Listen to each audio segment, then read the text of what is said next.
Hey there, welcome to Why We Roll, a tabletop role-playing game design podcast. We're your hosts, Chris Pickett, creator of the historical fantasy game Dance Macabre, and Wythe Marshall, creator of the political sci-fi game Stillfleet. Throughout the show, Chris and Wythe hope to amplify new creative voices. We'll chat with different TTRPG designers, focusing on the world of indie games. We take a curious approach to game design, working through a range of mechanical and narrative questions that are pertinent to many designers, players, and GMs. We hope to showcase fresh and even challenging ideas about what makes imagination-based games just so powerful. Okay, let's find out why we roll.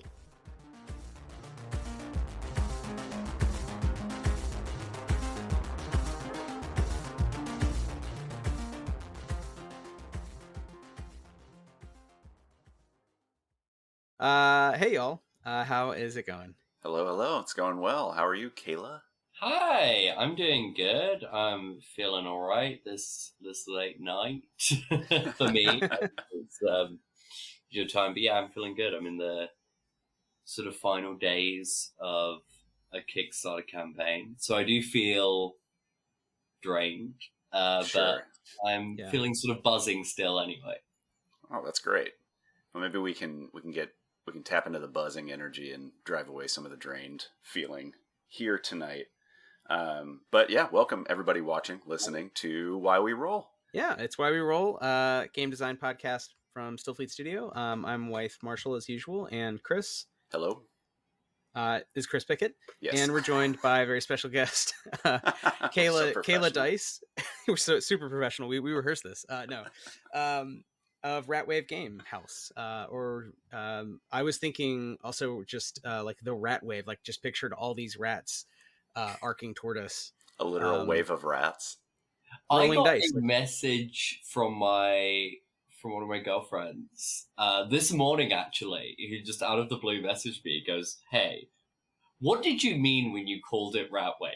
Because I'd always been imagining wave as like an artistic movement, like French New Wave. Sure, But right. a friend of mine today said they imagined it as a spell. I cast Ratwave. And I had to be like, I don't know if I thought about it that deeply. Or if I did, I have forgotten it because all of my thinking was purely,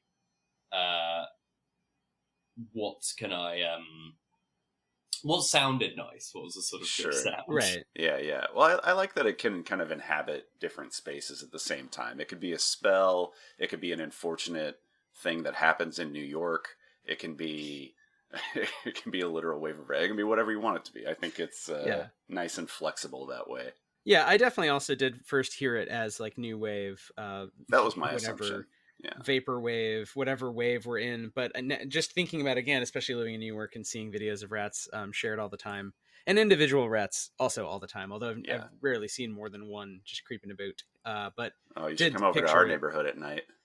Oh, I hear Greenpoint's the worst. Yeah, it's kind of famous there. Yeah, our neighborhood is so bad. We talking rats, Vex. You know it. We're talking rats. We're talking rats in the chat.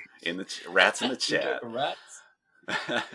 I've told this story before, I think, but I mean, I've accidentally kicked a rat just walking home here in New York, so it happens. Yeah. Ratwave, it's real. It's real. Well, as well. I've dealt with a fair share of rat infestations, but I was still like, nope, this is the vibe I want to channel. Yeah. So maybe we could talk a little about that vibe. Maybe it could be New York vibes, could be other places. But yeah, Kayla, do you want to introduce yourself a little? Obviously, we saw Psycho Dungeon. That's the reason we reached out. But I know you've made many other cool sounding games. So what brings you to sort of the world of professional game stuff? Yeah, so my name's Kayla Dice. I have been making RPGs since I started around like December 2020 with sort of small one-page things, and then I guess I've been making all the way until now. Some of the things I've made in that time, I like really bounce around a lot between like genres and mechanical spaces, so I often describe myself as saying like, I often make work that focuses on the themes of connection and alienation in different ways. So that goes from like sort of solo games about sort of hard-boiled fever dreams to like belonging outside belonging games like Psycho Dungeons derived from Belonging Outside Belonging, but also I made a previous game called To Embrace a Swamp Creature. To sort of bigger scale things, like I released last year, partially last year, partially this year, a game called Terminal, which I described as a digital pirate action game about sort of dream hopping, hacktivist sort of sci-fi pirates. At the same time, I think another thing I could be known for is like Transgender Deathmatch Legend, which was a card-based beat 'em up for 2 players.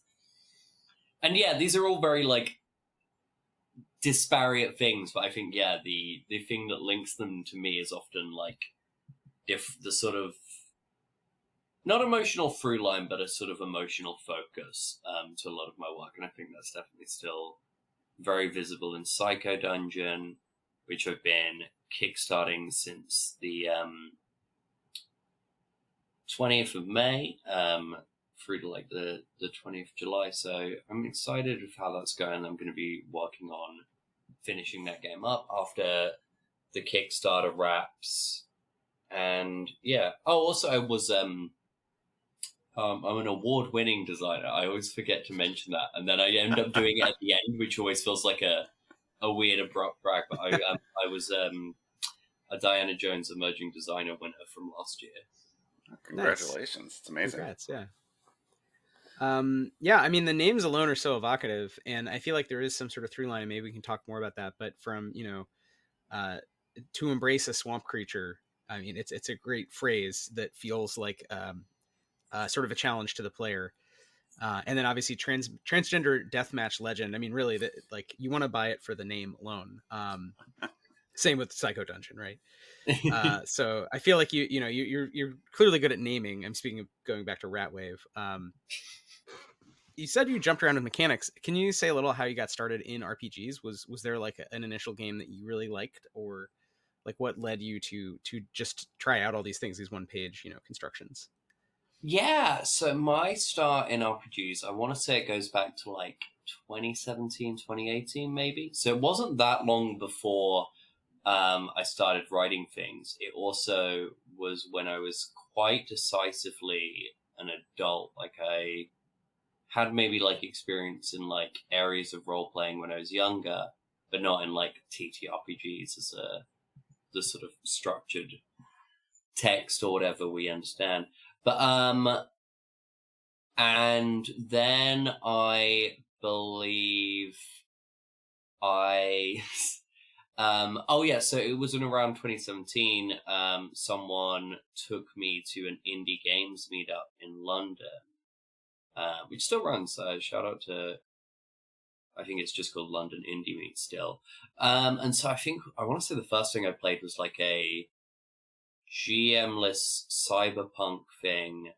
I'm pretty sure I've tried to look up what the game was, and I'm pretty sure it was someone's playtest that I don't know if they got around to releasing.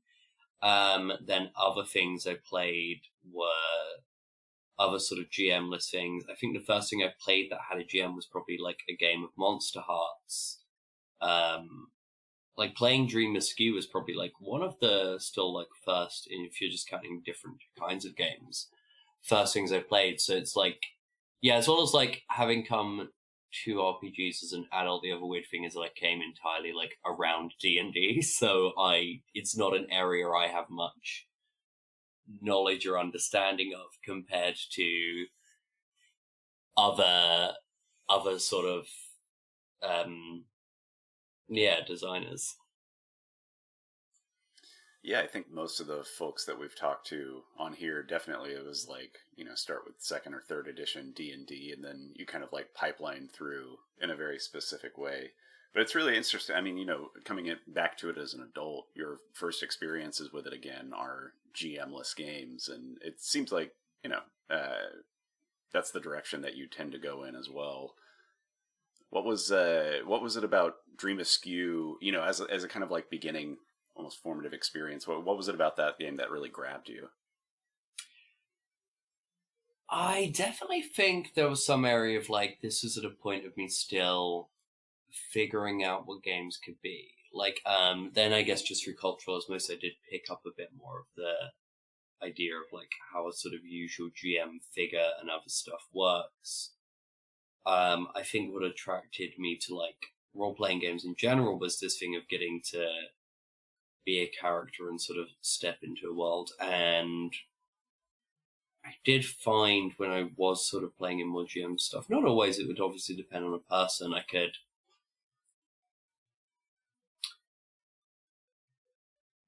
feel almost more sort of I definitely trying to phrase this in a way that actually makes sense to me. I just approach this from a different angle, actually. Yeah, I think what like really appealed to me about Dream Askew is I found like the setup of like how that responsibility was shared out in terms of like GM-less responsibilities, like the setting element stuff, really interesting. I found all of like the way the characters were laid out and presented really cool. And I liked the way it sort of just drive story. So I remember I played Dream Askew, thought this was really cool. I think at the time I wanted even to go like, oh, maybe I should try and run like a longer session or something for Dream Askew with the friends I lived with. I think that didn't happen. I just think I ended up busy doing like comedy stuff or other things. And then I was like, up until like for those sort of 2 or so years, I was like, I guess more casually interested in RPGs. So like jumping from Dream Askew, I remember it was in 2020, I read through a lot of books I got in an itch bundle, and one of them was Sleepaway, and I remember Sleepaway feeling like this massive breakthrough because I was like, oh my god, other people made books like Dream Askew, that's really cool. Because up until that point, having not been someone who paid attention, just sort of checked in intermittently via like social media or friends, I wasn't aware of how that had grown.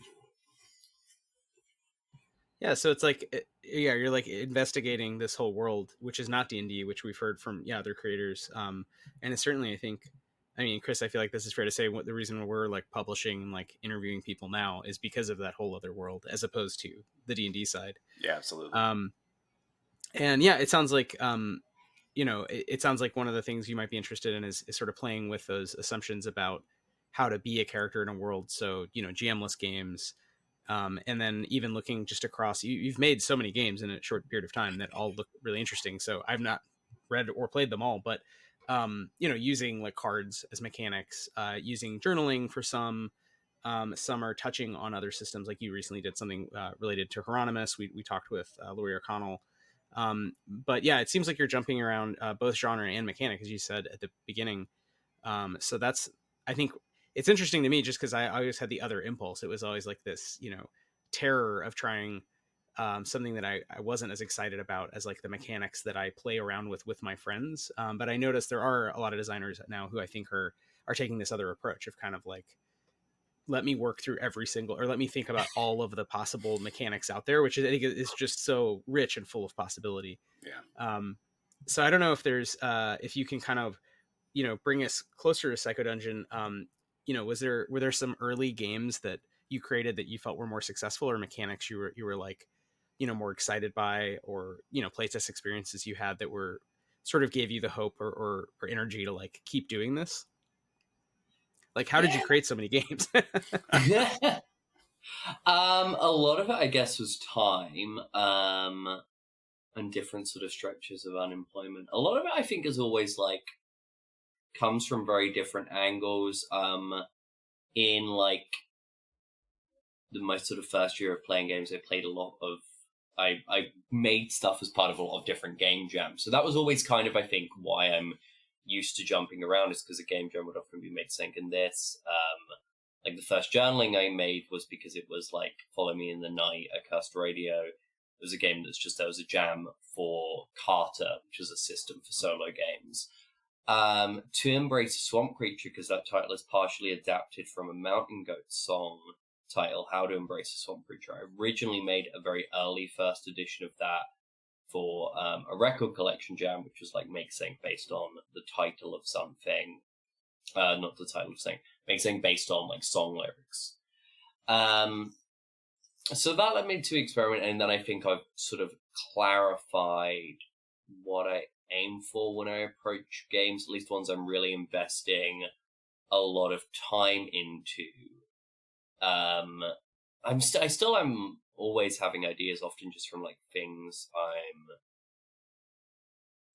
noticing or thinking about. But if there are, I think as I've gotten mildly further in, I'm more used now to when I can differentiate an idea and go, that's an idea I'm interested in actually spending a bunch of time on, versus that's an idea I think is cool and I should message that to a friend and then not do anything with that idea. That can just be thrown out away.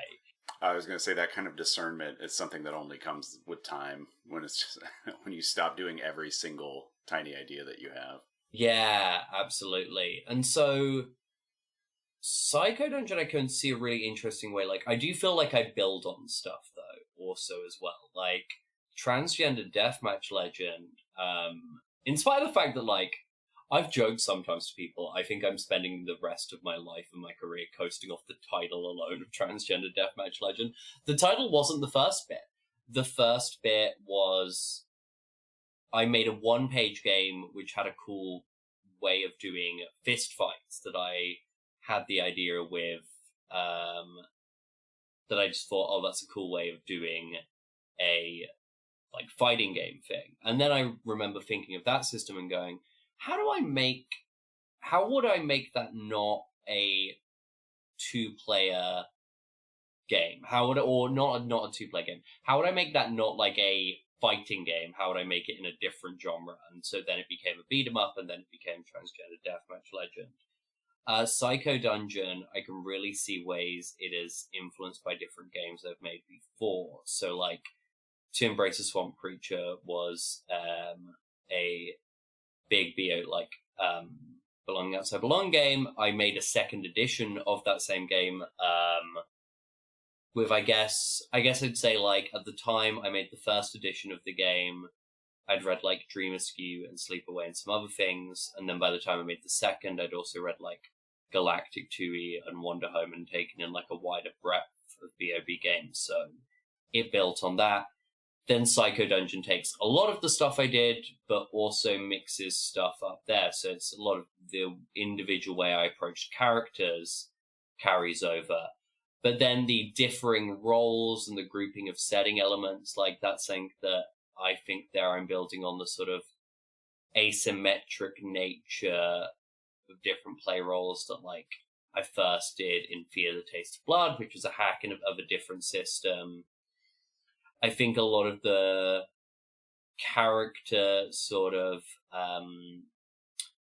questions and building ideas in Psycho Dungeon do take stuff from Terminal, even though Terminal has both like dice and a GM and is a more sort of traditional game in that sense. But yeah. And then I also, like, in my mind, sometimes I think a lot of these things, because they are exploring such similar scenes, there's like, I guess sometimes I'm thinking about tone and returning to certain voices. I think Psycho Dungeon has a similar voice to Swamp Creature. It also has a similar voice to like a small zine I made about like escaping a really awful nightclub called the Infinite Dance Floor. So I think of those games as all related, even though one of them is way more mechanically linked, whereas the other's maybe more thematically linked. But I think like voice and rules are two parts of it, so they're both sort of making up Psycho Dungeon. Yeah, there's a tonal connection between them, as well as, you know, just like where the actual concepts for the games are coming from.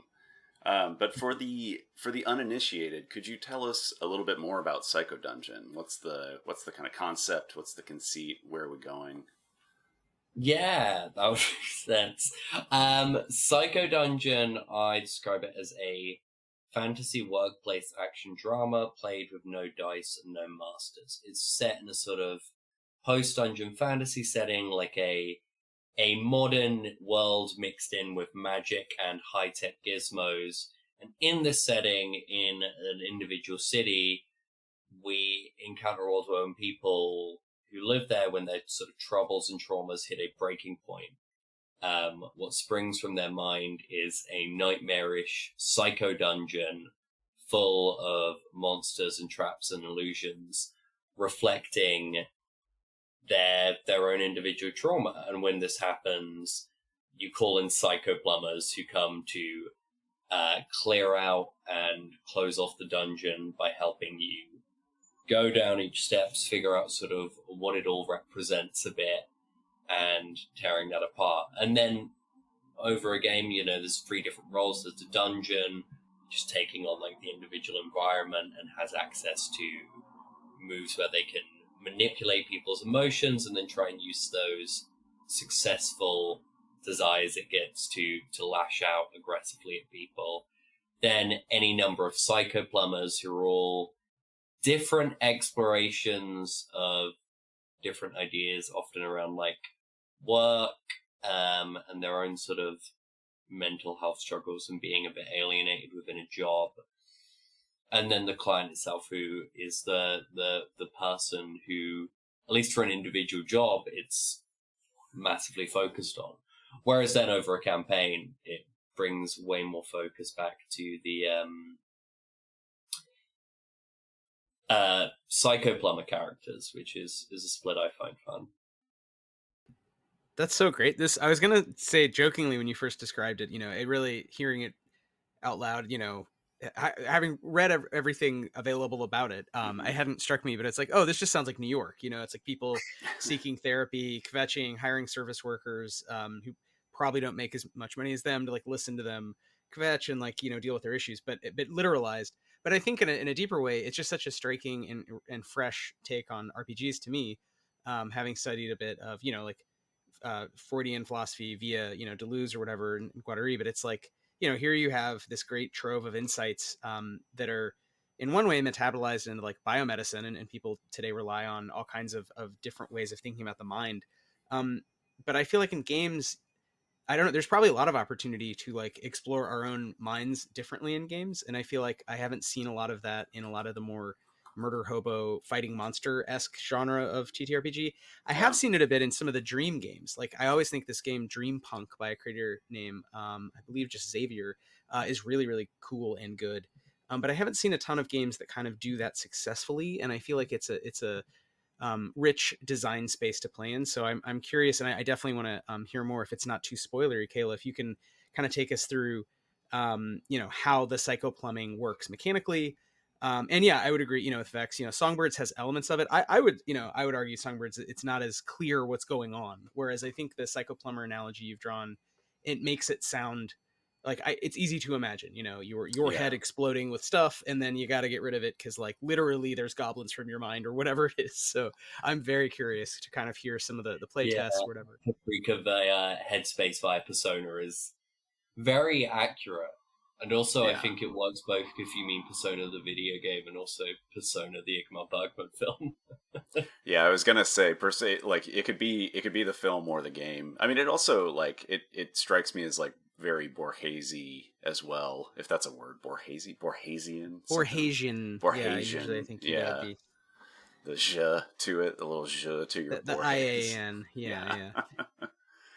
I think there's an incredible accessibility for players coming into the game, because the Psycho Plumber, I love that you chose Psycho Plumber and not making it more scientific or professional. Like it feels very like working class, like, oh yeah, I could be a Psycho Plumber. And it kind of that workplace comedy bit of it really shines through in that and makes it feel like, yeah, I could just jump into this job and I kind of understand the class position that I've been put in this city. Yeah, I really enjoyed that. I think I remember one of the sort of first starting points of one of the playbooks, it's the Wizard. The Wizard playbook was very inspired about the idea of like, oh, you do actually need like qualifications to become a wizard, and then it's a question of like, what if you regret this? Which I found as an interesting struggle. But the big conception for there was me just going, I'd really like an idea of like wizard and magic where the focus on it is far more like played as like a blue collar job than an academic. So I like the idea of like, yeah, you go to wizard school, and wizard school is a vocational course you take. I just found it sort of like often. I found it like a interesting way of like mixing that up in terms of like how psycho plumbing works in the end. That's actually a thing that ended up with a couple of different revisions. I wrote a big sort of early draft of Psycho Dungeon in, I want to say, it was mostly finished in October of last year, this initial draft. And then I left it a bit. I had other things to finish. I was finishing fulfillment of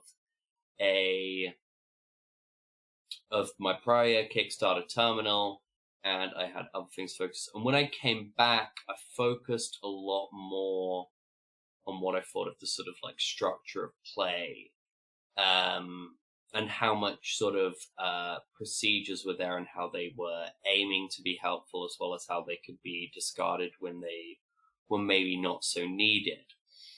And I think for Psycho Dungeon, some of that's like an interlinking between the system and like thematic stuff. So like there's a very sort of like, because it's a more belonging, outside belonging derived game, like the way it is, there's like the structure of a dungeon delve is like on each floor you're encountering one that is inspired by a specific dungeon texture, which is like a specific issue. There's a building a Psycho Dungeon procedure where you are picking these individual like textures which reflect issues. So you might have a client and they go, okay, we're picking out as a table while we're like sort of creating this character in this dungeon.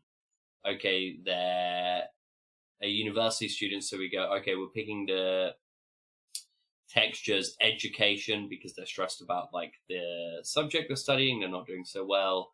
We'll pick parents because maybe they would have liked to do something else, but we decide their parents had sort of pushed them in one direction. I'll pick social life because they've moved away from home. And then on each floor, as it goes down, we don't necessarily narrow in like all of the specifics, but the client is always looking for sort of an understanding on each floor. And as once they record that, they can descend.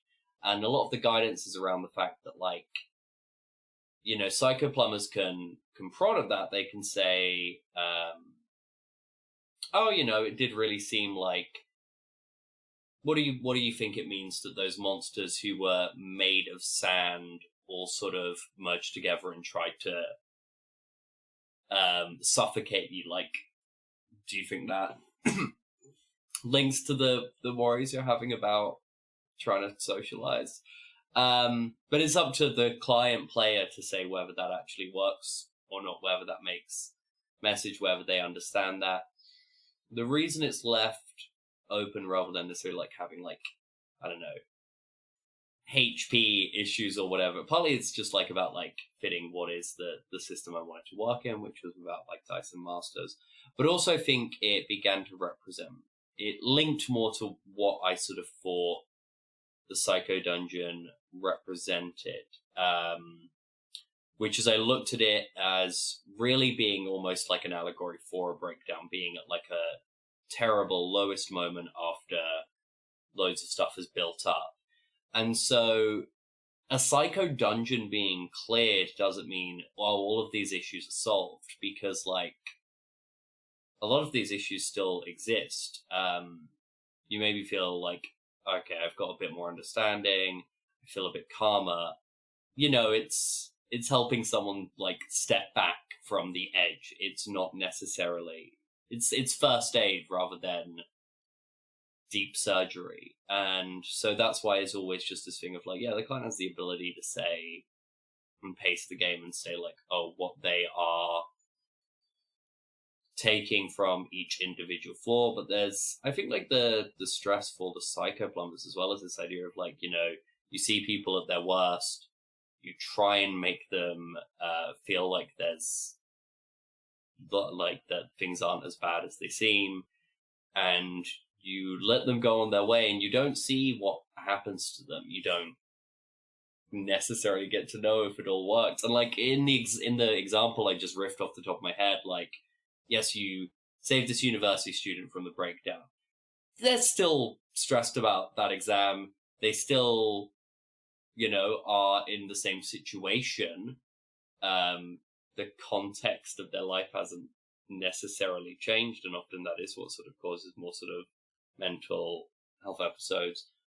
But they've managed to sort of take a step back, and they're safer, and from there you hope for the best. But that's, I think, some of the grind for the characters, is the fact that you just are exposed to a lot of stuff, and you don't necessarily get the reassurance that people are going to be okay. And they're sin eaters, right? They're taking on the trauma themselves to a degree over time. So they're getting messed up as they're helping out individuals without necessarily, to your point, solving all the problems in any sort of persistent way. They don't really know. And again, that feels, again, really true. I mean, to therapy or more broadly, healthcare or any kind of care work. So it feels like a really fun narrative structure that, like, you could see being really repeatable as a TTRPG experience, because it's got a very clear, like, reason why you're doing the thing. It's kind of rewarding. But then to your other point, it's like you're not solving the world. You're not, killing God or whatever, saving the universe. You're just kind of this, like, probably underappreciated worker. So I love how you've sort of balanced those elements inherently.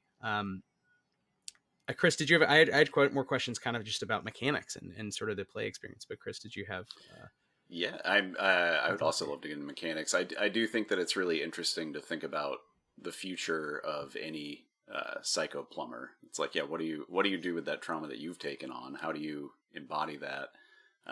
But then also thinking about, like, how funny it is that they're, in this fictional world, there's presumably a company or a corporation that runs the plumbers, right? And you could even take it into a campaign narratively and say, well, they don't want you to fix all of these people's problems. They want them to keep opening psycho dungeons because you have to have a market in order to survive under, yada, yada. Anyway, that's an aside. I am curious, Kayla. There's actually Okay. I was just going to say, because, actually as part of, like, the setup for play, you do answer a lot of questions, both about, like, really shading in the city a bit more specifically. There's fully just a note in the book where I'm like, I wrote this city as an analog to a fantasy London. You could definitely patch in any major city, because in the same way, I'm like, I 100% expect anyone playing it in America will map to their sort of closest city that feels like it embodies that.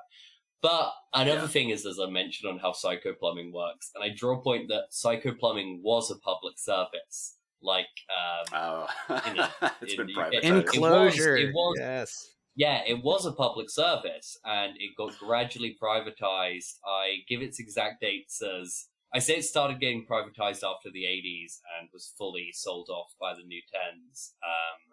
And you can draw whatever parallels to various UK bits of infrastructure I might be comparing there.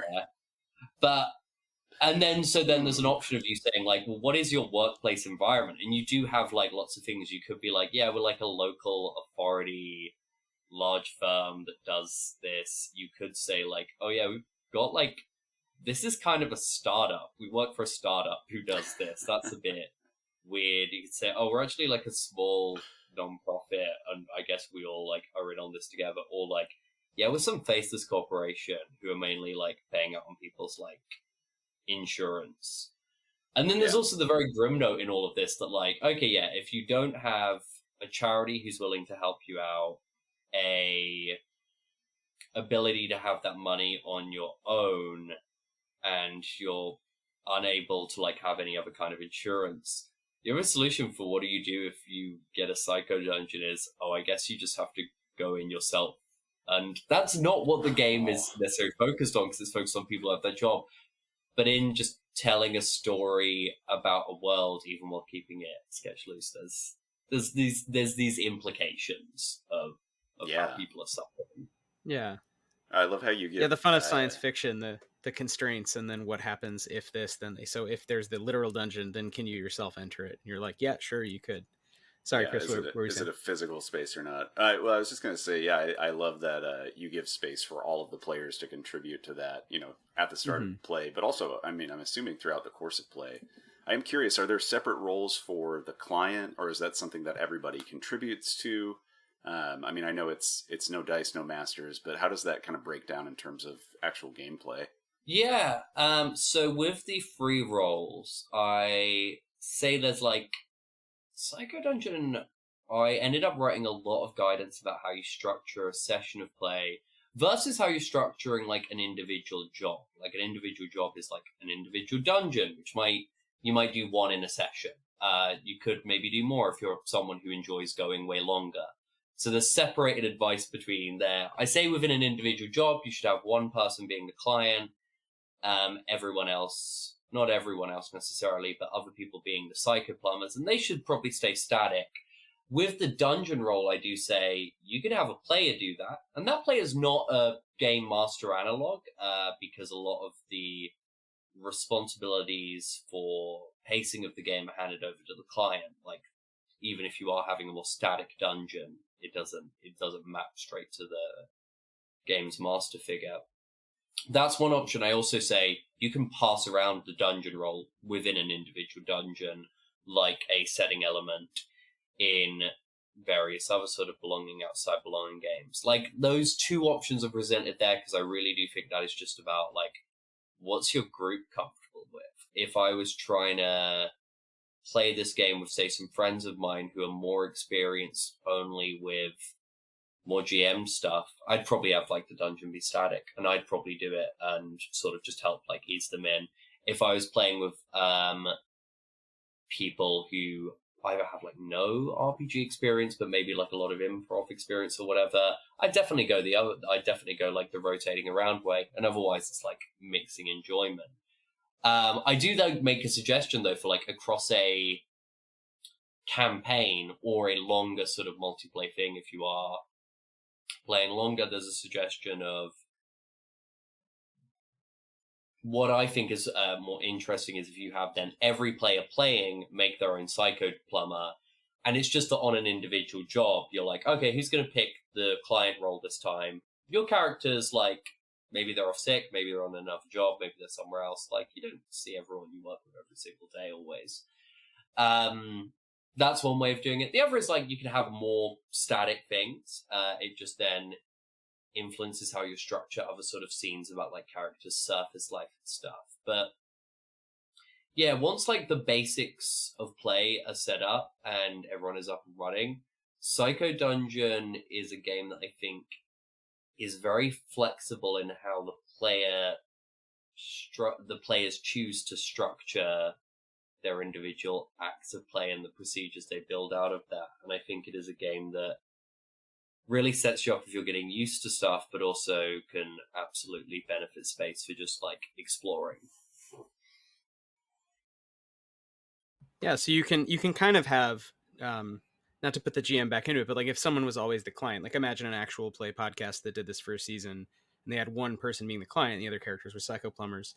But I love that you have the rotational mechanism because I think that's really smart. And a lot of GM-less games or games, you know, that recently we were talking about, you know, Death Game came to mind where you're rotating through the experience of GMing with this kind of Squid Game scenario. So there's not one person who's the GM, or you know, everyone's sort of participating in being the part of the world that's oppressing the characters who are fighting the death contest. So here you have the ability for everyone to be a worker, but you're also each taking turns as the client who really does need help. So it's kind of interesting to sort of share those positions and you know, oh, me, right? I could also need help one day. So I think that's kind of cool again to have the narrative match like kind of the theme at that level. Yeah, the game. Chris, did you? Yeah, sorry, go ahead. I was just gonna say the game also does very much have a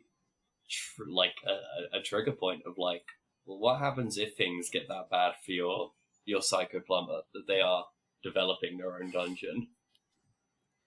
Yeah, I mean, that can you tell us what happens? Distinct possibility.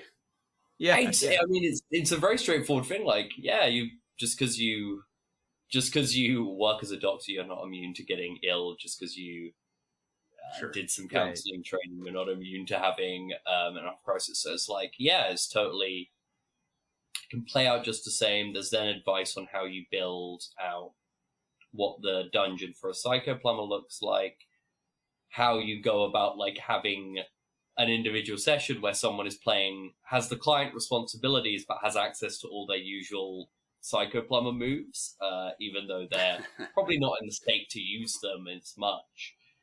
And then there's the fact that, like, after you do manage to close off that dungeon, there's a sort of choices to your character of going like, well, what do you do here? It can be a big changing point for your character, like very sort of altered by this experience. Or it can also be a time where either you sort of like refuse to take it as a warning sign, or you push back and go, yeah, I'm done. Like, it's because it is like a workplace dramedy almost. Psycho Dungeon doesn't have an obvious ending, and I think some of the ending possibilities do come from, does your character quit their job or leave or somehow change their relationship to it in some way? And a breakdown is a great way to end up quitting a job, in my experience. Yeah. It's pretty surefire. Yeah. I've quit a lot of jobs now because of dream goblins coming out of my forehead. And yeah. it's an impediment to getting promoted. It really does happen. I can almost imagine, a scenario where it's like a retired psycho plumber, and then, the dungeon opens up. They can't keep it in anymore. The dungeon opens up, and they're like, I try to get out. They keep pulling me back in, or like something along those lines, where it's like they go back in with the other psycho plumbers. Yeah, absolutely. It's, you're sort of more used to it, but it's still like the same play. It still like works the same. But yeah, I do think it's one stretch goal that we might hopefully hit is adding an extra playbook. And some of me is wondering about the idea of someone who retires and then returns. I don't know if that's what I'll explore with that playbook, but it's an idea that has been sort of brewing in the back of my mind. Thanks so much for listening to Why We Roll. If you like what you hear, you can support us at patreon.com/stillfleet. Patrons get access to all kinds of extra material for all of our games, starting with Stillfleet, but now including Blister Critters, of course Danse Macabre, The Sometimes Kingdom, and hey, we're always working on new stuff. So check us out at patreon.com/stillfleet.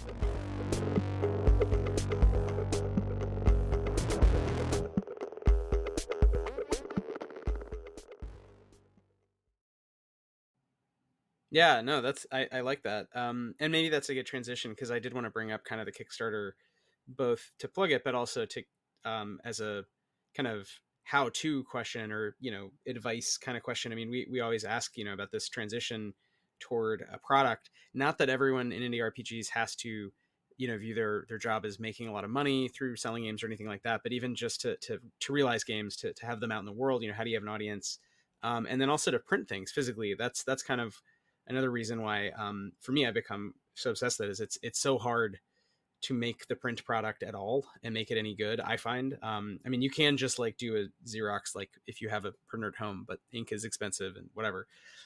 So yeah, I was curious, because it looks like you do have print editions of a lot of your products. So I was curious if that, like, how you've come to decide, like, all right, I want to do a Kickstarter.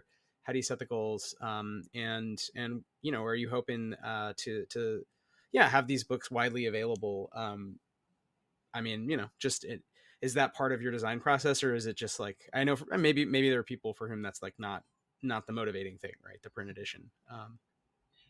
It's interesting. I probably went at least 2 years without having any print edition, mainly because at the time, for quite a while actually, I was afraid. I had a lot of debts, and I was afraid of owning stock because I worried it would be subject to asset seizure or whatever.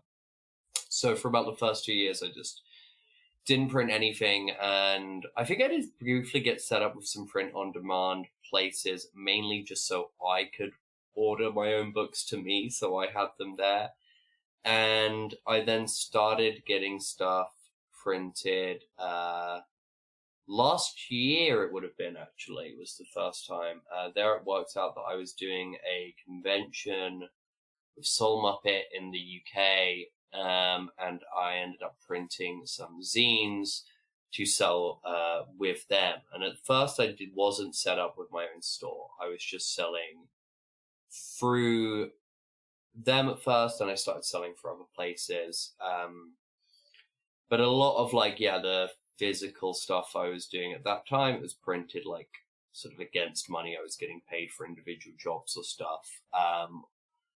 And there was some other stuff like helping me get set up into certain channels, from like winning the DGA Designer Award, and like that also meant I had money that I could then later print some of my own books, which gradually that went away because I used it to get out of the debt, which is why I worried about not being able to print books in the first place. But so when I was doing my first Kickstarter Terminal, like wanting to have like a really big, nice print edition was definitely part of it. I couldn't have made Terminal, which was a collaboration between me and a brilliant artist called Gormangeist, and was a really big book, and also hired loads of gods. I couldn't have made that even post like DGA win without having some money from Kickstarter. To be honest with Terminal, I probably still like overdid it. I think I maybe underpaid myself a little compared to what might have been ideal. But yeah, it's just like, to make that happen, I need to do this. But even so, at the time when I did Terminal last year, I was working as a teacher, and I was sort of thinking, like, I've really enjoyed this. I want to sort of seize the moment of making RPGs, because definitely at the time it felt like, I feel like you work a long time to get more sort of like recognition than you maybe had before, and I felt like, I want to like try and like strike while this is hot, which is not necessarily how things actually work, but there was some pressure on myself in my mind there to try and start doing more stuff. Then this year, really since last September, I ended up leaving teaching, and because of like a mix of like physical ability and stuff, I was sort of like, I think my best shot for having a job at the moment is to try and make TTRPGs my job. So I went into this Psycho Dungeon Kickstarter with a very different mindset. A lot more sort of focus on, my budget needed to be a lot better. There was like rougher estimates in Terminal. I needed to make sure, like, how am I making sure I'm okay? I was also focusing a lot on like, what is the most I can do while hopefully making this work. There's, some of the attraction of Kickstarter, I guess, is being able to do things that are bigger. This moment in my life, I'm like, I made a big game that I liked and released on my itch last year. This year actually, called Godslingers. And I jokingly referred to Godslingers as, with some friends of mine, as a direct-to-itch game. Whereas, like, I released it online. I think the concept is a bit niche, or at least hard to explain. I don't think I can tweet Godslingers well. I can sell it to people verbally. I don't think I can do a good tweet about it. So I was like, I don't want to risk trying to take this through Kickstarter. So I liked the idea. I got the idea out. This is the Jack Kirby in my game. mind. Yeah. I really like Godslingers. But I remember thinking, I don't know how widely it appeals. I didn't feel safe doing a Kickstarter. But that's all guesswork. That's fair, also, but it's all dependent on other people. I mean, this looks amazing to me if you want one humble person's opinion. Yeah, I mean, it raises another question, which there's so much to touch on, but art and design. Like, are you doing all the art and design? Are you collaborating with folks? It is a little different, and I'll say this is something, again, I feel like, Chris, you and I have talked about whatever, but when you're just doing it all yourself, do you pay yourself versus when you're working with other people and you have to, like, pay them or you have to cover certain costs? So, I mean, how did that factor in, if you don't mind me asking? Because Godslingers seems very visually driven to call to mind the psychedelic art of the 60s and 70s, whatever era, right? But the sort of Jack Kirby, we're in space, but we're also like kind of in the Cold War, but we're also kind of doing drugs. We're also kind of thing. killing gods, or maybe, I don't know. Yeah, are we gods? Like, some of us are gods. I don't know. Like, maybe we are. The rules were real loose in the New Gods. Well, they Yeah, were but I mean, also misrepresented. feel free to plug that book. Sorry, go ahead. Yeah, no, Godslingers, I really enjoy that game, and it's one I'd love to print. I'm just like, I feel like I'd maybe put a lot of money down and then be pitching and maybe be stuck with stuff in that sense. Sure. So for Godslingers, I sourced all public domain art, and I did all of that sourcing and stuff myself because I'm the layout artist for all of my own work. I'll probably always be my own layout artist because I enjoy doing layout. But the art itself, yeah, for Godslingers, it was sourced from different places. For other projects I've made, Swamp Creature uses a mix of like stock art, public domain illustrations from children's books, and then a earlier version of the sort of weird digital collage I've done in Psycho Dungeon. Wild Duelist, a sort of a medieval action game I did, would do like collage basically of like medieval era paintings or illustrations with animal heads because it was all sort of anthropomorphic animals. And yeah, so in terms of paying people, like, it was the first time I collaborated was the first time I did a Kickstarter. I hired an artist and I hired an editor, and I sort of like trusted them about their rates there. And also, at least at that time, my pay was sort of what was left over. And I don't think that was necessarily the greatest estimation of how to have done things. It was fine at that time because I was, like, it wasn't my only job. But definitely going into the Psycho Dungeon Kickstarter, there was way more of a focus in my mind of, oh, okay, I need to make sure I'm paid. Psycho Dungeon was also in its own way, to some extent, me figuring out there's an element of an experiment to its visual presentation, which is I hired Jess Kaczynski to do cover. The cover's absolutely gorgeous. I hired an editor again, Alyssa Ridley, who's the brilliant editor on Terminal, so I was excited to work with her again. But then for everything else in the game, at least at the start, my idea has been like, how much of this can I do? And how good enough is my work? Good enough is maybe a overly value-based judgment. Do an audience enjoy what they get, the impression of my work in all of these different areas, enough that they will buy it? To some extent, this is me sort of asking myself, can I do more things where I am like the main one managing art? Either by using a lot of like cool layout and design to sort of jazz up things, even though I don't consider myself a visual artist. Or is it like, no, I need to start building my projects with a sort of artist budget, which would be also its own thing. But yeah, in terms of going into this project and making sure I paid myself, I don't always break down like the cost of everything I've done, mainly because I feel like I'd either have to stop saying what I am like paying myself at a market rate, which would feel weird, or I'd start feeling guilty about overworking or whatever. So I sort of budgeted for an amount. I genuinely had to do this because at the moment I'm on like universal credit, which is like British welfare system. So I need to make sure like, okay, getting a big dose of money and all at once messes with that. I need to make sure enough money is set aside for me so that I am safe. That was the starting goal. How much is enough that I get like a month's normal safety? But with the way Psycho Dungeon's set up, everything that's gone over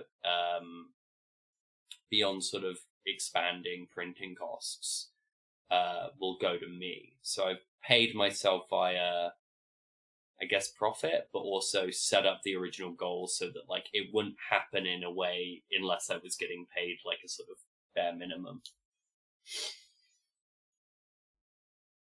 Yeah, I think that sounds reminiscent, I think, of a lot of creators, is you're trying to meet a certain floor, and then there is no ceiling. I mean, you could always make more, and that's like a great problem to have. Mm-hmm. And maybe you add stretch goals, you add more content, but yeah, at the end of the day, you don't know how much you're going to make. And certainly I've definitely felt those pressures around, can I afford to just do this or do more of this compared to different kinds of work that pays maybe more or more stably, but is like not fun or not as fun. So yeah, no, definitely feel you on trying to sort of figure out the structure better. And I definitely think that's one of the interesting things with the indie RPG space is there are so many people coming to write or otherwise design games who are then becoming art directors, layout artists, and like business people and trying to do the math and work backwards. And ultimately marketers, because that's the other piece is then you have to figure out, okay, how do I reach people? You can't just put it on Kickstarter and be like, go Kickstarter, do it. That's not really how, Kickstarter works. It's like you have a press kit, so there's all these like skills that you like acquire as you go. Chris, sorry, I don't mean to be rambling. No, you're fine. I was just going to say, God, I really wish that was how Kickstarter worked. That would be amazing. Or any social media, for that matter. Yeah. So, in terms of the Kickstarter, you have I think 3 days left as we're speaking. Yeah, it will end on Thursday, 4 p.m. British Summer Time. Which I'm not actually sure. Like Thursday morning, late morning our time, something like that. Yeah, that would make sense. It's the time it's the time of day that most Kickstarters launch. It's not the time most end. That's always just a 30-day after whatever. But yeah, it will end that Thursday. So there's still some like stretch goals to hit before then, which I'd be excited. The next one coming up is like a more sort of in-depth pre-written dungeon scenario that I'd add to the game. Very nice. And this is all going to be in one book, or and do you see it as can you see it in your mind? Can you describe the book? I don't know, I love the physical part of this whole so this will all be in one book, which is everything I've written. I've never explored the sort of multi-zine space. Like I know like Death Game was originally planned in that area. But yeah, I'm imagining it as like an A4 softcover book. I've worked out a lot of the big picture layout stuff in some of the samples you can see on the Kickstarter page. One of the early art pieces I did, someone said it reminded them of Game Boy Advance art, and that for some reason got me prompted where like the way I've tried to style a lot of the layout I've done already, and the style I'll try and carry through the whole book is like a mashup of like a sort of Game Boy video game manual as well as like an actual workplace instruction manual. As well as maybe also like a guidebook or an information pamphlet, like those kind of those kind of different languages. I also get the vibe of like late 90s, early 2000s Macintosh handbooks and things like that. Like it has I don't even really know what that aesthetic is called, but it really like it's taking me back to the time of like Jelly Game Boys and Jelly Macs and stuff like that. It's like it is an interesting specific style, which I think is a kind of slice of a period, because the game manual, I guess, did comparatively last so long. But yeah, I'm really excited about how it'll be looking. Like I said, there's like the gorgeous wraparound cover by Jess Kaczynski, and then on the interior, when I'm my own person mainly in charge of like visuals, the way I tend to approach layout is I lay out the text, and then I find spaces I have for images, and I often build images around those spaces I have. Which is not how I ever approach things when I work with other people, because that's would be an absurd way to direct an artist. There I'll like leave space or maybe estimate stuff sometimes and then shift things like in response to that, which to be fair I'll still do with my own work. But it means I've done a lot of art already for this while in the interest of promoting stuff. But I've not done much more of the sample layout other than what I did, because the first step after the Kickstarter will be like Alyssa's going to take a big dive into the whole project. We'll go over that. I don't exactly know how long that will take, but I'm excited to see how she comes along and makes the game better. And then I'll proceed to lay out from there, and I'll try and keep backers and stuff updated all of the way. Nice, yeah. So you built in the editorial and proofing process into it, and maybe some rewrites or additions, given stretch goals and whatnot. So yeah, I don't know. I feel like there's so many directions we could take it. I would love to talk about some other games as well, but I also want to make sure, we've said anything about Psycho Dungeon you want to make sure people know. Chris, do you have any questions that we haven't covered in terms of sort of the game itself? I know it's a token-based system, so belonging outside belonging, right? So I don't know if there's anything else just play-wise that you want to say about kind of the actual mechanics. That's also something we often kind of nerd out about. I am always curious just about playtests and how it's gone with other people. I don't know if you've had a chance to play it with randos beyond your friend group or just like friends and see sort of how that shaped the game.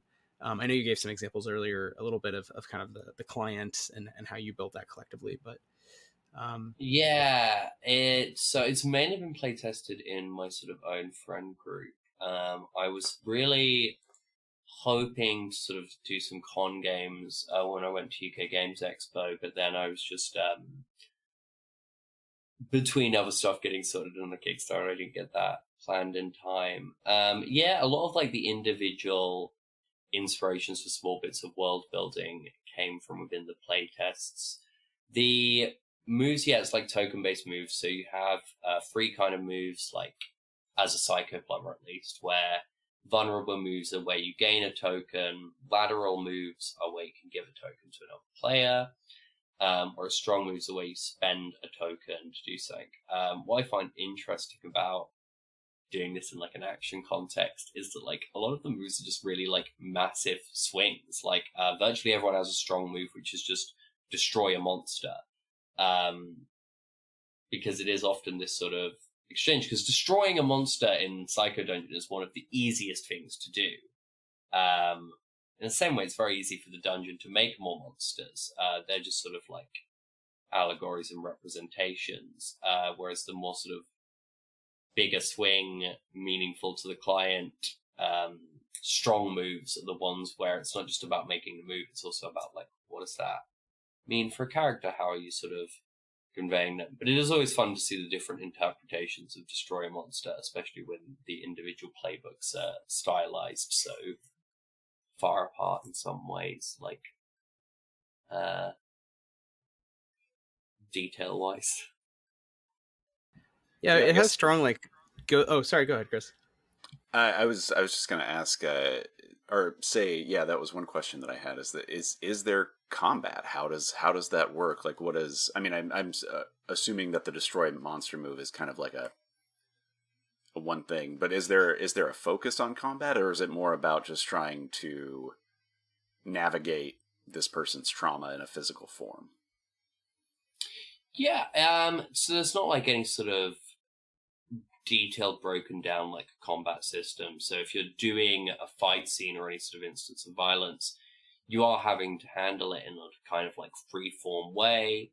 The tokens can like guide that a little, in the sense of you have like, destroying a monster, some of your vulnerable tokens, some of your vulnerable moves allow you to gain tokens by, putting yourself in riskier positions within a fight. But otherwise, it's more handled by, the sort of negotiation, I think, and the discussion of what a fight or what a scuffle looks like in its broad strokes, rather than in the beat by beat way. It's definitely an interesting choice on my part to describe it as an action game while not having big combat, but I think its action can be a lot of bigger things, and sometimes it is these big scenes where you are just blowing up a monster with your move that lets you do that however you desire. I love that there's a focus away from just combat? Because when you hear the word dungeon, you would assume dungeon crawl, and it's going to have these kind of like set presuppositions about it. But yeah, being able to kind of break away from that while still being kind of in the genre is really interesting.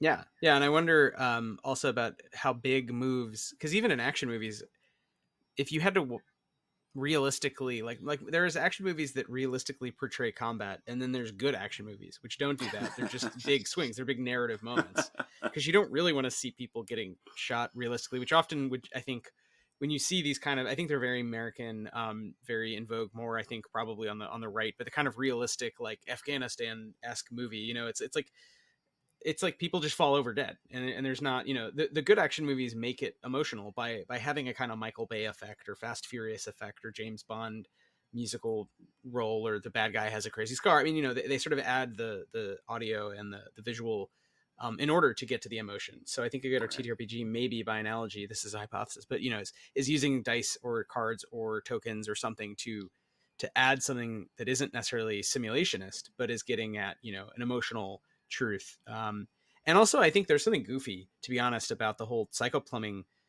scenario, which I really like, and it calls to mind for me like Ghostbusters. This idea of a narrative structure of there's always a haunting, it's a different haunting, it's very serious, and the ghost could kind of maybe kill you, but also like everyone in the show is like, we'll get rid of the ghost, don't worry. Like they're more arguing with each other, their pet ghost who works for them or something. It's like it's got a very odd tone where on the one hand it's very deadly serious, but on the other hand it's like a goofy comedy. And I think to your point, it's more about the workers, their relationships, and over time, if it wasn't a kids show, thinking of the cartoon version, it could have explored those things in more depth. So I think something about trading tokens and thinking about who is vulnerable when, as opposed to, maybe fighting a monster that's like the equivalent of a goblin in D&D, you're not really vulnerable. You're not going to die from that encounter. So that's not a vulnerable move. That's something else, right? And the vulnerability move might be sharing an intimate moment with a coworker and admitting something or confronting something. So I think that does make a kind of sense there.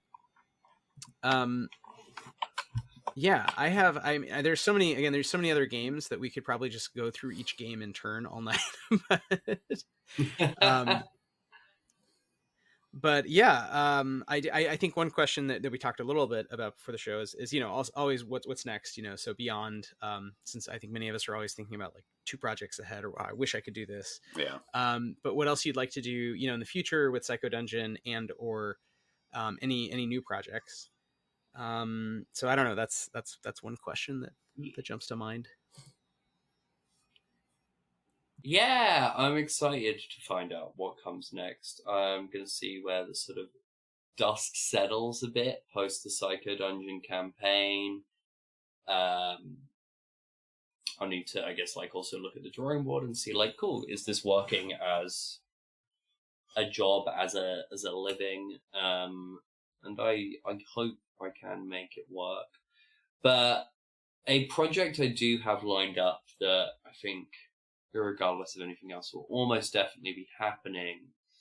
Probably coming out like earliest I'd reckon September, latest I could see around November happening.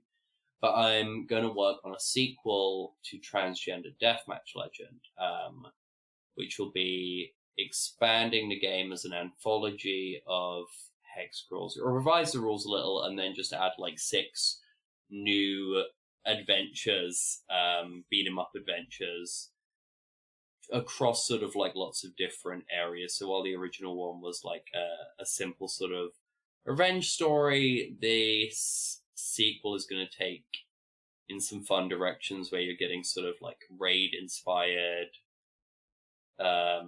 rages against like gatekeeping healthcare, as well as like sort of like big boss inspired thing, but putting you up against like far right protesters trying to mess with shows, as well as like other kind of revenge things, but like do a more sort of rip from the headlines approach, as well as then some like even goofier wrestling based ones. Like I do totally just rip off the plot of The Warriors but make it about wrestling. But that's a big plan. The exact shape, that's one where the writing is all done, and a lot of the shape of what that project will be is kind of influenced by like how well other stuff in my career, I guess, is going. And there was at one point a discussion about like working with like a team of artists on it, but it may be that I'm looking at it may be that I end up looking at sort of doing some like photography work with like ex-wrestlers I know, but that's something to still sort of be explored. But that will probably be my next project to come to Kickstarter. Maybe I'll end up writing some smaller things that go up on Itch between then that time, in the same way like between Terminal and Psycho Dungeon, like Ritual Magic and Godslingers, and the Hieronymus supplement I did all came out. There's a chance maybe I'd like throw out some other smaller games or smaller sort of zine stuff of just ideas I get excited about and can't get out of my head. But I think like the next big project I'm aiming for is Transgender Deathmatch Legend 2 Grand Slam. Grand Slam. Hell yeah. Love that. I love that. Guy, it really does have like a WrestleMania feel to it, which I really appreciate. Vex says we love to slam grandly. We do love to slam grandly. Indeed. I was struggling with the title for so long, for the subtitle. I was always like, it's always going to be Transgender Deathmatch Legend 2. I kept pitching weird acronyms to people. I kept saying, like, I call it the Get Real Strong Edition. And everyone's like, what? And I was like, because then it stands for GRS, that's really funny. And everyone's like, oh yeah, I guess. I was like, when Joe was like, what do you want out of a subtitle? What is it different about it? And I was like, well, yes, it's revised, but a big thing is that it's more. There's like loads of it. It's right. Like, oh, Grand Slam works. Right. Yeah, and the slam, the rest. I mean, I think there's just there's so much there. But yeah, I mean, it's interesting. The Warriors has come up a couple times recently thinking about game design, but I think for a reason, it's not just like it's an awesome movie, which it's 100% is an awesome movie. Yes. But I think also narrative structure, right? It's a really picaresque tale that is not divorced from politics. So it's not a picaresque tale of just random violence or like a random kid struggling with his life or something. And it's like about politics in a way, even though it feels very goofy and you can just watch it to enjoy like the street guys fighting. in vests. Yeah, street fighting. but it has this linkage where, you know, that each of these almost like Arthurian level encounters that just kind of make no sense. I mean, they just get wackier and wackier. But it's all taking place within the Bronx is Burning era, where there is social upheaval and there's some attempt by certain, you know, factions of the lumpen proletarians to like organize and really make a difference. And what would that mean? And so I think there's actually something kind of perennial and exciting about the Warriors that goes far beyond its kitsch and its cool costuming and all that stuff. And I can see why a lot of designers who are playing around with more political themes might be drawn to it. Or at least that's one reason I was drawn to it again, having kind of grown up with it as just like a goofy, you know, thing in the background. I guess that leads me to, kind of really the last like big question I have, which is just, you know, politics and games, and how do you think about your games in terms of politics, if at all? And, you know, that's however you want to take it. I mean, I know some people we've talked to don't really factor that in as much when they're designing games. They're just focused on the sort of fun experience. But I think it's something we spend a lot of time here thinking about, you know, can games serve, what other kind of conversations can they spark? What other purposes they serve? And I would guess, Kayla, that you have some thoughts on that, but I don't know. What do you think? Can games be more than fun, or are they sort of only fun, or where on the spectrum do you fall? And how have you had any good experiences? Have you seen your game spark some good conversations, or sort of have a didactic role, but without being annoying? You know what I mean? Like, yeah, I think games are art. And I am a fan of lots of different artistic mediums, and that appreciation of art, I would say, is never just limited straightforwardly to enjoyment. And so, yeah, I think there can be things where you can definitely do games where you're like, this is a good experience. I am having a good time, which is not necessarily the same as I'm enjoying myself or I'm having fun, because that could feel cruel to say, essentially, or weird to say. I also think sometimes you get stuff where it's like doing sort of both all at the same time. My game Terminal was inspired by The Matrix, and like the thing about The Matrix is like that's a kick-ass action film. That if you do then just sort of look a bit deeper, you can find plenty of different angles on it, either like about dealing with like politics, about dealing with maybe like personal agency, about dealing with like a transition narrative, essentially. And I think that's the thing of a lot of my games. I think there's always this first layer, which is like the sort of straightforward version of it, but I always do want there to be depth. I did not intend Psycho Dungeon to, when I set out to write Psycho Dungeon, I did not set out to intend to write a political satire, but actually a lot of the review quotes I got of it said like, oh, this is a very sort of satirical piece. It's partly, I guess, like my initial premise. I thought of like psycho plumbers going in to clear out brain dungeons. I think that, like, I guess, led itself to commentary, especially the moment I started comparing the character to a therapist or a thing. I think a lot of the political commentary in Psycho Dungeon came from the emotions I wanted to be channeling. And so when I did that, I drew on my own emotions and my own feelings. Psycho Dungeon ended up a lot informed by my time having worked as a teacher. It was a lot informed by various therapy I'd done as a patient, not as anything else. It was inspired by like the fact that like my mum had worked in social care loads. And so, you know, drawing on those experiences, it's impossible for political commentary to not enter into that space. Commentary maybe is or political observations or understandings or whatever. So I don't think like the aim of anything like Psycho Dungeon or really anything I've done has been to be aiming to teach in that sense, but they're all to explore different ideas. Terminal is, you know, that's like I said, it's digital pirate action. It's cool. It's swashbuckling cyberpunk stuff. There's also very much a potential to play out a sort of abuse survivor narrative in a allegorical space there. That same setting, though, could be used to do a metaphor for, something more sort of political, maybe focus more on sort of resisting fascism, or sort of more everyday, I suppose, if someone wanted to do it about being like a sort of coming of age, understanding your own body narrative. Like,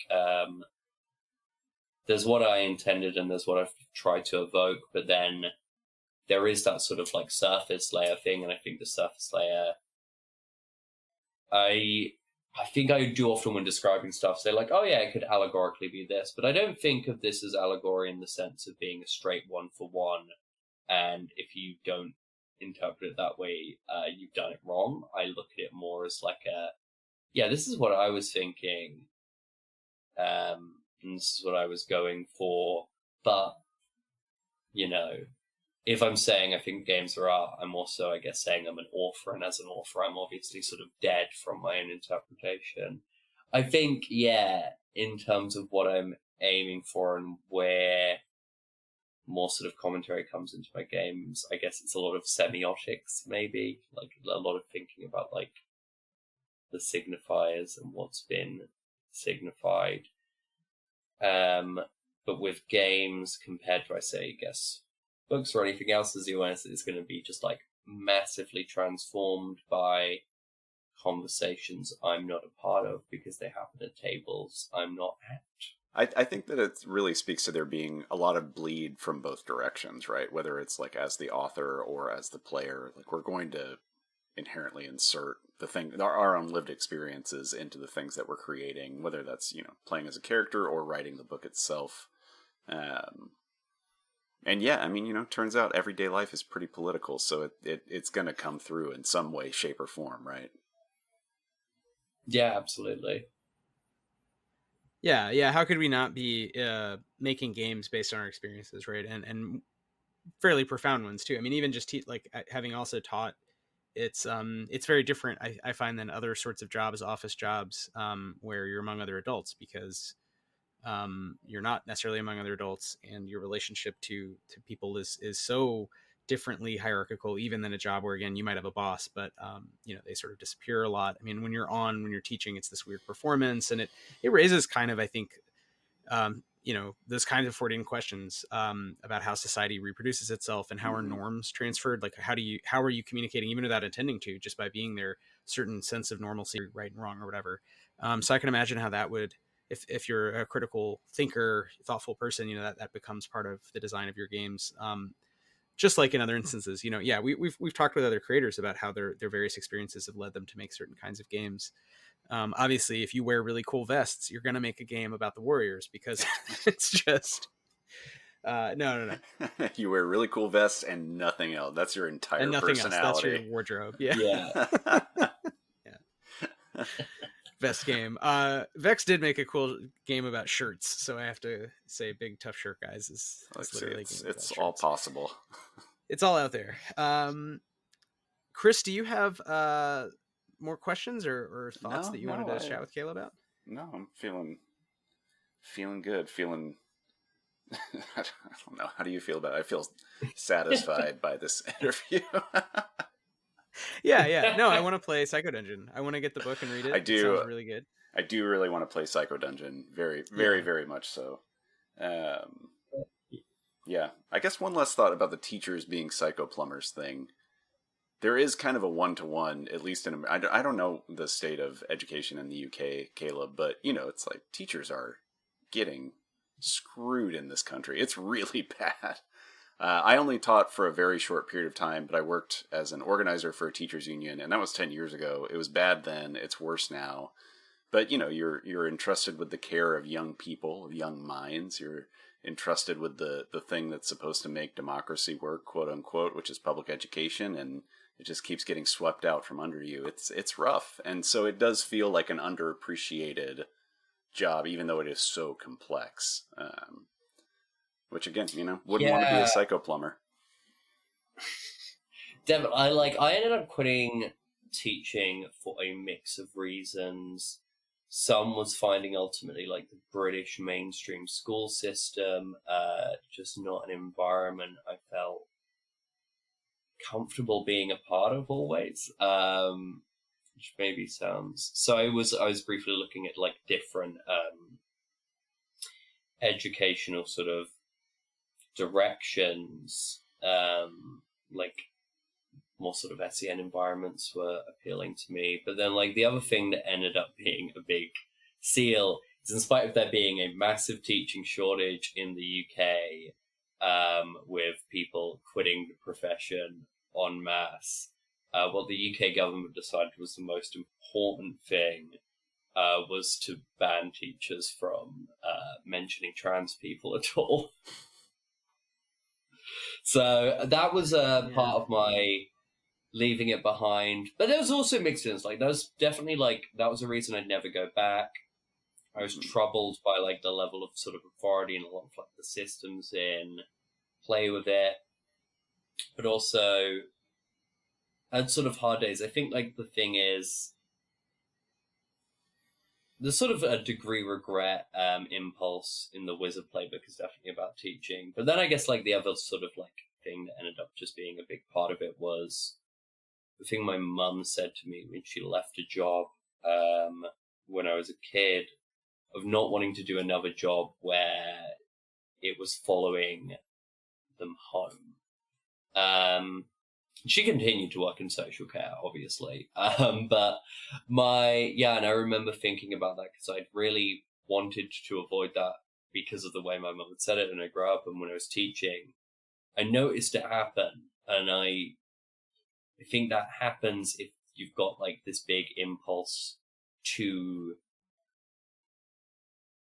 care.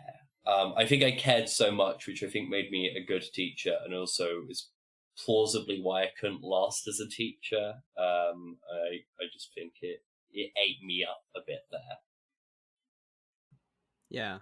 Speaking of narratives, I've thought about it in terms of game design rarely, but sometimes when I first started teaching college, I remember speaking with a mentor who's a lot older, taught college for a long time at Brooklyn College, where I did my master's, and he said, you'll meet people. I mean, I was young. I was like 24 or whatever, and was teaching people, many of whom were older than me. Some were a little younger or around the same age, but, people going for their undergrad when I was doing my master's, it's not like they were all, kids or something. But this guy, Bob Viscusi, who's more senior in the English department, said, many of the people you'll teach have already made the major mistake in their life by the time they decide to do college as an adult in the city university system.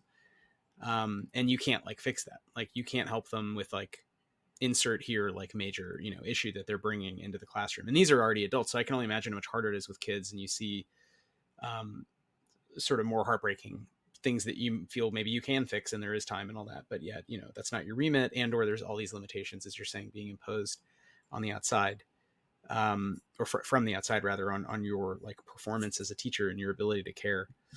But yeah, maybe there's some small way in which games can allow us to do different forms of care and or explore some of these themes, even if we're not able to, or not currently doing them in the same way in the classroom. So thank you for sharing that. And yeah, I don't know, Kayla, do you have other deep thoughts you want to share with us tonight, or is this a good place to leave it? We can do a final plug. Yeah, leave it on some. Yeah, I'm happy to go to a final plug. Public education is dead. What are you plugging? So terrible for doing an interview and then randomly going into just dark things that have informed my game design, because I'm just excited to share. No, so I'm going in and being like, we asked you. Yeah, that's what we're that's what we're here for. To me, and this is why I made this game. Anytime it is, I'm like, that's real. Maybe I didn't need to. Yeah. Wythe already thanked you, so I think I can speak for both of us. But yeah, I think we appreciate that. Like, we appreciate people being honest about what goes into what they're making and putting out into the world. And you're a very caring and thoughtful person, and yeah, thank you for sharing your games with the world, and today some of your thoughts on game design with us. And yeah, we look forward to Psycho Dungeon. Maybe we'll have you back on when you have this next project, the Grand Slam re-up version of Transgender Deathmatch Legend, moving forward. It'll be really fun to say the proper title all at once. I will nail it when we have you back. We're going to practice. Yeah, we'll practice. Awesome. On that note, I guess everyone... Yeah, go ahead. Sorry. We have a bit of a lag. Yeah, I was just going to say, if you do want to... Sorry, about the lag. If you do want to back Psycho Dungeon and there's still time left, best way to find that is psychodungeon.ratwave.uk. If I've said anything and you're like, God, I wish I knew more about this, go to either my blog at ratwave.uk or my TikTok, where I've just done like loads of videos and posts about so many different aspects of the game, as many as I can think of. Very nice. Well, we'll put that in the chat here, and then also for those listening to the podcast, you can find ratwave.uk down below in the text area, whatever that's called. Yeah, the words, the below part words of the podcast. Yeah. That's exactly what I was going to say, Kayla. Thanks for putting up with some internet issues and all that. Show notes. That is the word. Thank you, Vex. Show notes. For that. Oh. We're journalists, kind of. What would we do without you? That's great. So with that, thank you again, Kayla Dice of Ratwave Gamehouse, which could refer either to a new style or just a big old tsunami of rodents coming you at choose. So choose many options.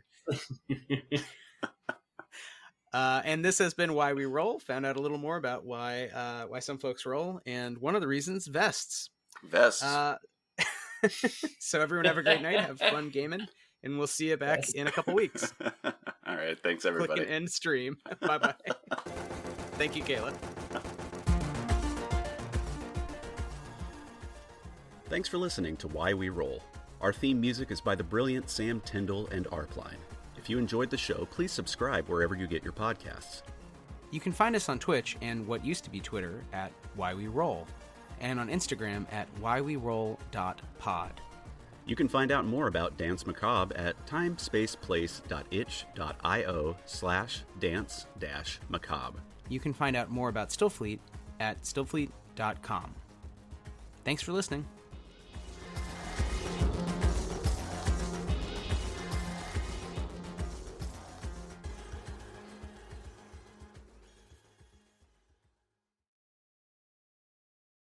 Hi there, I'm Hugh from Poderation. If you like today's show, why not check out Dungeons and Dragonfruits, the bizarre, strange, and queer in every sense of the word D&D podcast.